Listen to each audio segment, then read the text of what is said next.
Joy-Con drift's a big issue here, so we're going to go ahead and set up a repair with them. So you go to repair.nintendo.com, and what we're going to do here is we're going to start to set up our repair.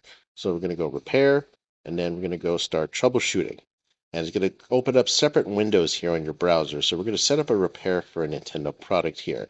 So we just go all the way down here, and then we're going to find start a Nintendo Switch repair.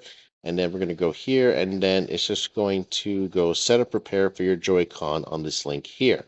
So it'll take you to a customer support link where you just have to sign in. And then what you do here is you go check your product information. And then you select here buttons are not responsive, which is basically the Joy-Con drift. So you select the Joy-Con that's causing a problem, and then you select the color, which is the right one, and then the right style of Joy-Con. I have the gray ones here. So you go to continue, and then it'll be $0. So this is a free repair, and it is the easiest way to get your fixed if you don't want to open it up yourself. So then what you do is that you just have to click on the boxes here to respond to the acknowledgments that you just accept the terms and agreements, and then you just go continue, and then you just enter your name, email address, and phone number.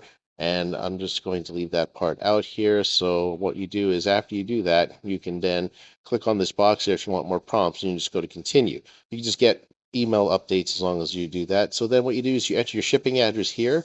And so you go add address, and then you also go and Nintendo will send you a shipping label via email. You just got to find a box and packing material for it. So once you have all that set up, all you do is just you go to continue, and then it will allow you to do that. So then you enter your information, there's the price of the repair, $0, and then what you do is you go to submit your repair order.